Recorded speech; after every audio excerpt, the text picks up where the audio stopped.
Hello, good afternoon. My name is Mr. Happy and welcome to the Final Fantasy XIV Realm Reborn 101 Lancer class overview. Now this overview is basically just going to get a gist of the ideas and the abilities that Lancer comes into the game bringing. It doesn't include all the abilities because obviously we're not including Dragoon and we're not including the class quest abilities, which don't appear on the list until you complete the quest. However, I believe people will be able to get a decent enough idea of what the class brings to the table doing this overview. As a quick disclosure, this video is in no ways breaching the non-disclosure agreement. The non-disclosure agreement strictly prohibits audio and video of the game, and I'm only using screenshots to show my point. So, without further ado, let's get going. Let me just change my screen region. This is gonna come back, by the way. It just look. I'm gonna exit out. It's gonna come back. I promise you. Anyway, so let's just jump right in. This is the action and traits menu. This is what it looks like. Actions are abilities that you will use in combat to go on your action bar, and traits are essentially passive abilities that will enhance these other abilities. Now, let's start from the top. True Thrust is just a pretty basic attack. It's pretty much your combo starter. It has a damage potency of 150, which you can use for reference for the rest of the video. Feint has a potency of 120, so it's not as strong. However, it slows the enemy's attack. It inflicts a slow status on the enemy by 20% for 10 seconds. So it means that they'll essentially attack slower, and they'll get their cooldowns, their global cooldowns back slower. Keen Flurry increases your parry rate by 20%. Told you this thing would come back. Increases your parry rate by 20% for 20 seconds. It's a really good solo ability, and it's definitely an ability that tanks are going to want to try and get their hands on. It's just a good ability overall. You know, less damage taken when you parry more often, right? All right, next we have Vorpal Thrust. It has a potency of 100 in its base form, but if you cast True Thrust before it and combo into Vorpal Thrust, it'll give it a potency of 200. It's your basic level 6 combo, I suppose you could say. Next you have Impulse Drive. Impulse Drive does 100 basically, but it does 180 if you're doing it from behind. So it is a lot stronger of a move if done from behind. If you have the positioning for it, it seems to be the move to go to. Next we have Leg Sweep. Potency of 130, but it stuns for 3 seconds, so it's pretty effective. You can chain it with a lot of other stuns that the other classes have, and you can make a lot of really good effects about it. Keep in mind though, it does have a what's the word I'm looking for? Diminishing returns, where if they get stunned too often, they gain a resistance to it and it'll stop working. Heavy Thrust has a base potency of 100, but if you're on the enemy's flank or on their side, then it has a potency of 170. What else do we got here? Heavy Thrust. Also, if you hit them from the side, you gain a buff that lets you do plus 10% more damage for 10 seconds. So you're going to want to try and do that as often as possible. Every time the ability is available, you're going to want to get on the flank of the enemy and get that 10% damage buff and then really plug it to them. Next we have Life Surge. This makes your next weapon skill automatically crit. Also, all the damage done is healed to you, capping out at 20% of your maximum HP. So this is a nice way to self-sustain and do some extra damage at the same time. It's really two very awesome things combined. Next we have Invigorate. Now this is an ability every class that's a melee class, or any class that uses TP at all, is going to want to get their hands on.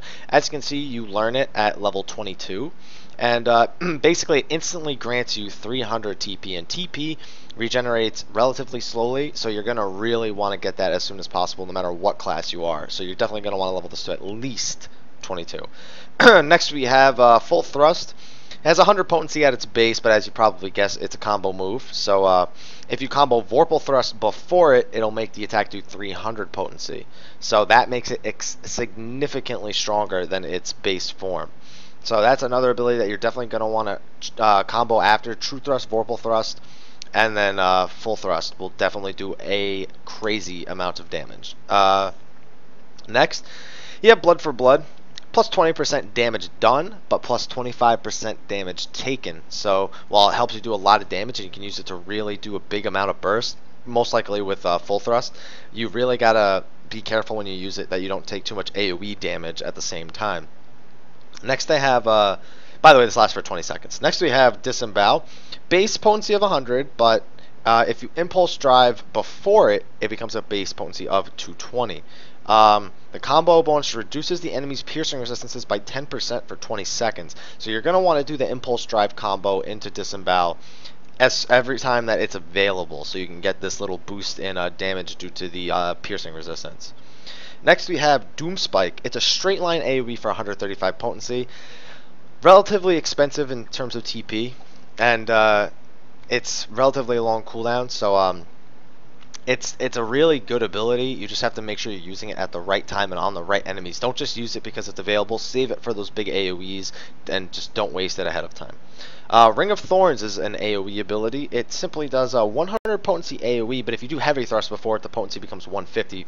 So Heavy Thrust into Ring of Thorns does a lot more AoE damage than Ring of Thorns would do by itself. Again, very expensive TP-wise. You know, don't just use it randomly if there's only one enemy around. It's not worth using. Now, Chaos Dust is their level 50 ability. It has 100 potency, but if you disembowel beforehand, it gets 160 potency as the part of the combo bonus. The combo bonus also applies a 20 potency dot for 30 seconds. So I can't imagine you want to Chaos Dust too often, but you definitely want to get that dot up once every 30 seconds or whenever Chaos Dust is available.